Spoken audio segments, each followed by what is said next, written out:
ఆపదామపహర్తారం దాతారం సర్వసంపదాం లోకాభిరామం శ్రీరామం భూయో భూయో నమామ్యహం.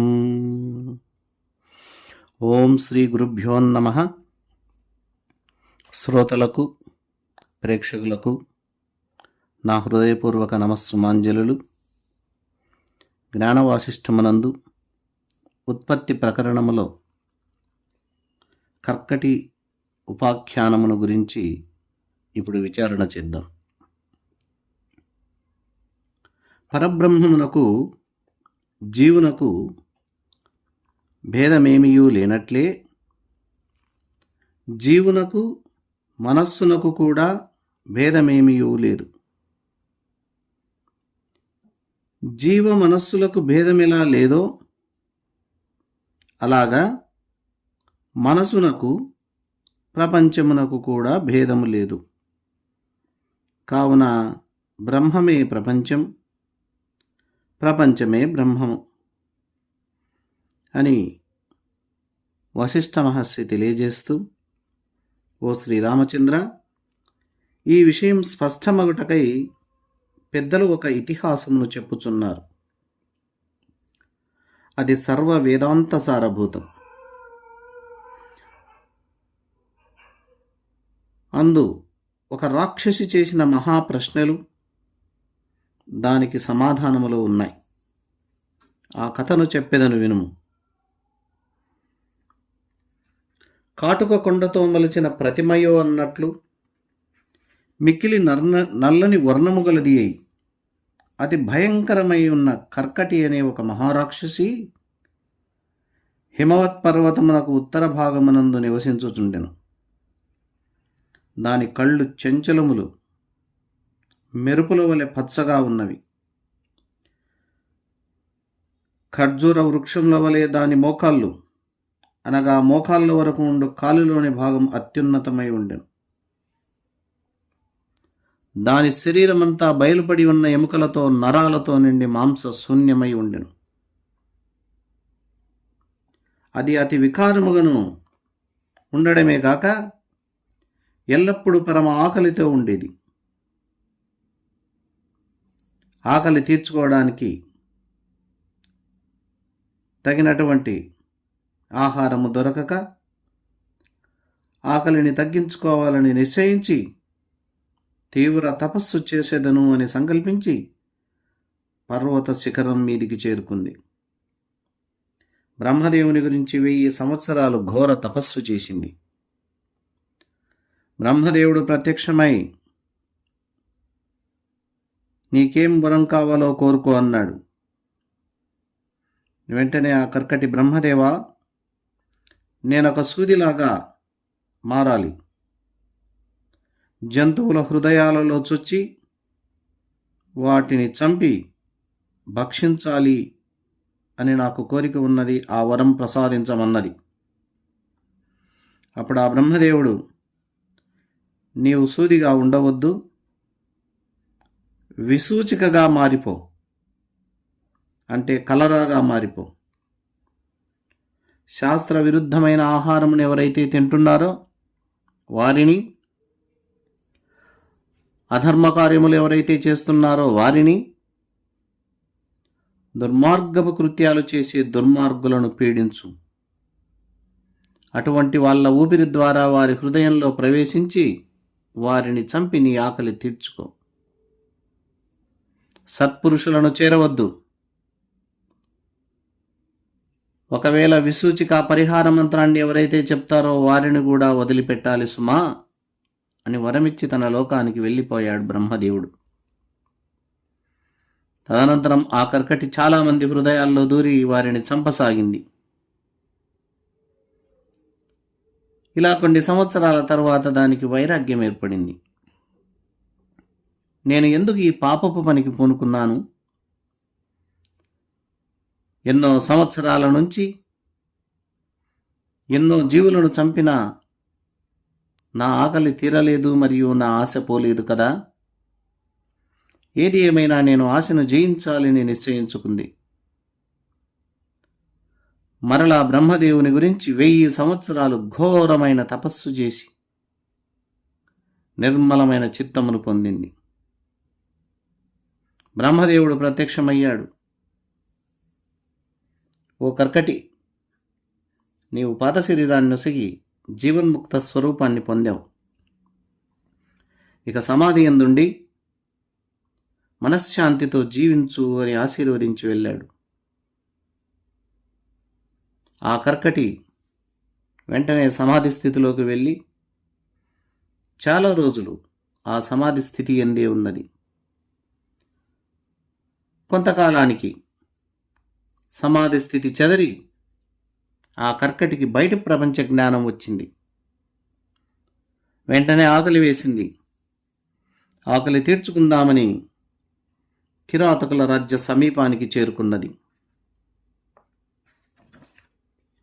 ఓ రామచంద్ర, ఇట్లుండగా ఒకానొక సమయంలో ఒక రాత్రి యందు ఆ కిరాత దేశమున విక్రముడనే పేరు గల ఒక మహారాజు మంత్రి సహితుడై రాత్రి కాలముల యందు చేయదగినటువంటి రాజకార్యములు చేయుటకు ఈ భయంకర రాక్షసి కర్కటి ఉన్న మహా అరణ్యానికి వచ్చారు.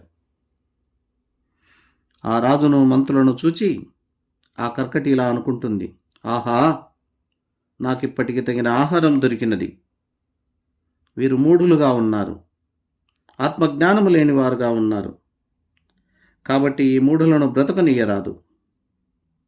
ఆ బ్రహ్మదేవుడే నాకు ఆత్మజ్ఞానము లేని, ఇంద్రియ నిగ్రహము లేని, వివేకము లేని దుర్మార్గులను ఆహారముగా స్వీకరించమని చెప్పాడు కదా.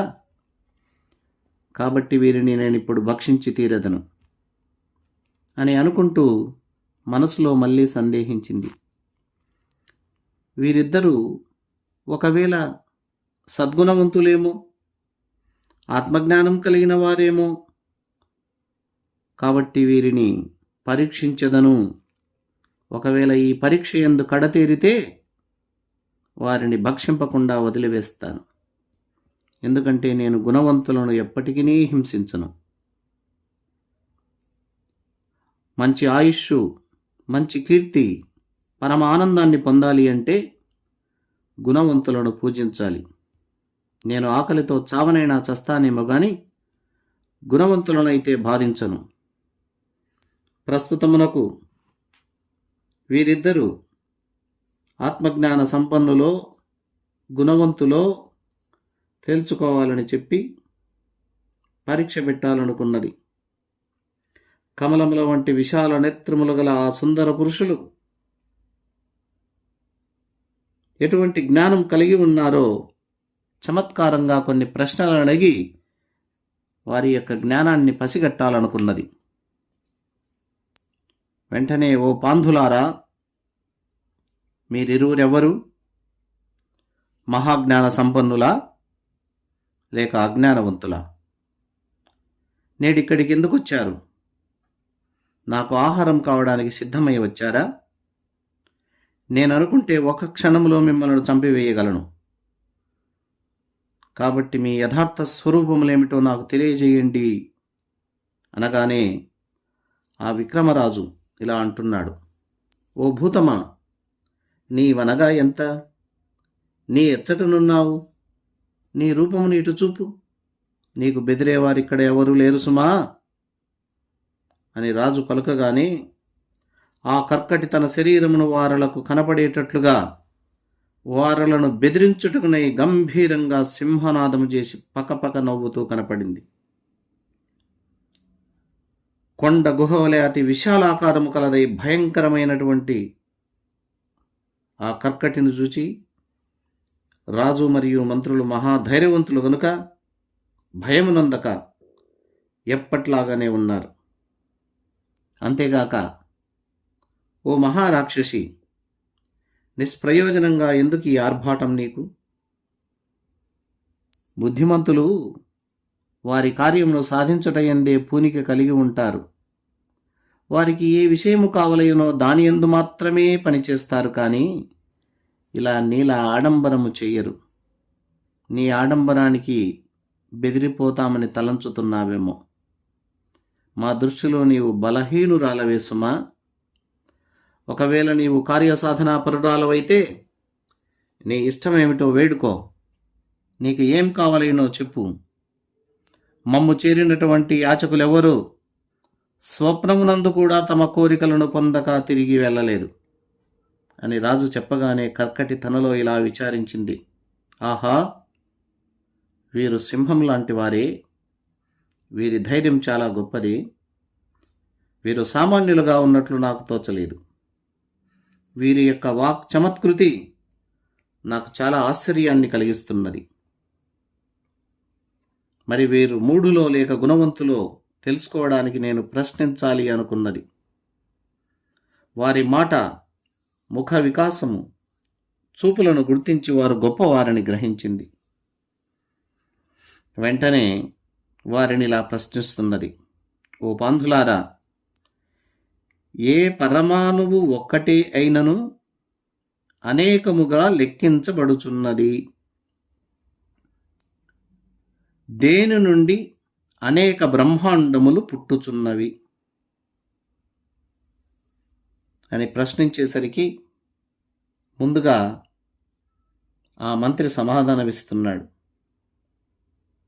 ఓ భూతమా, నీవడిగిన ప్రశ్నలన్నిటికీ ఒకే ఒక్క సమాధానం, అది ఆ పరమాత్మయే అని చెప్పాడు. వెంటనే ఆ కర్కటి రాజుతో ఇంకా కొన్ని ప్రశ్నలు అడిగింది. ఆ కర్కటి ప్రశ్నలకు జాగ్రత్త, స్వప్న, సుషుప్తి అనే 3 అవస్థలు, వాటి భేదములు, ఆ 3 అవస్థల కన్నా భిన్నమైన తురీయ అవస్థ, దాని స్వరూపము, బ్రహ్మము యొక్క తత్వస్వరూపము మున్నగు వాటిని గురించి రాజు చాలా చక్కగా వివరించాడు. ఆ మాటలకు సంతోషించింది ఆ కర్కటి. ఓ రాజా, మీరు చాలా తెలివివంతులుగా ఉన్నారు, ఆత్మజ్ఞాన సంపన్నులుగా ఉన్నారు. మీకు ఇష్టమైనది ఏదో కోరుకో అని చెప్పింది. అప్పుడు వెంటనే రాజు, ఓ కర్కటి, ఈ క్షణం నుండి నీవు ఎవరిని హింసింపరాదు అని కోరుకున్నాడు. సరే అన్నది కర్కటి. వెంటనే రాజు, మరి నీ జీవితం ఎలా గడుస్తుంది, నీకు ఆహారం ఎలా అని అడిగాడు. అప్పుడు ఆ కర్కటి, నేను నిర్వికల్ప సమాధి ఎందే ఉండిపోతాను అనగా రాజు, లేదు కర్కటి, నీవు మా రాజ్యానికి రా, వేరే రూపంలో ఉండు. మా రాజ్యంలో ఎప్పుడైనా దుష్టులు, లోకనాశకులు మొదలగు వారుంటే వారిని నీకిస్తాం. నీవు వారిని గుట్టుగా హిమవత్పర్వతమునకు తీసుకెళ్లి ఏకాంతముగా భుజించవచ్చు. అలా చెప్పేసరికి ఆ కర్కటి వెంటనే నిర్వికల్ప సమాధి ఎందుండి దానికి ఆకలి వేసినప్పుడు రాజు వద్దకు రాగానే రాజు తన రాజ్యంలో ఉన్నటువంటి దుష్టులను, పాపులను, లోకనాశకులను అప్పగిస్తే ఆ కర్కటి ఆ పాపులను గ్రహించి వారిని భుజించుచూ కాలము గడుపుచూ వచ్చింది. ఈ కర్కట ఉపాఖ్యానం వల్ల పరమాత్మ ఒక్కటే సత్యమని, తక్కినవన్నీ భ్రాంతితో ఉన్నవే అని తెలిసింది. మనస్సుంటే ప్రపంచం ఉంటుంది, మనస్సు లేకపోతే ప్రపంచం లేదు. ఈ ప్రపంచమంతా మనస్సు వలె తోస్తుందని చూపగా వశిష్ఠ మహర్షి శ్రీరామచంద్రునితో ఇంకా కొన్ని విషయాలు తెలియజేయాలని మరొక ఉపాఖ్యానాన్ని చెప్పడానికి ప్రారంభించాడు. తదుపరి విషయాలను, తదుపరి ఉపాఖ్యానాలను మరొక ఎపిసోడ్లో మనం తెలుసుకుందాం. అందరికీ నమస్కారం. ఓం అసతో మా సద్గమయ తమసో మా జ్యోతిర్గమయ మృత్యోర్మా మృతంగమయ ఓం శాంతి శాంతి శాంతి. హరి ఓం తత్సత్.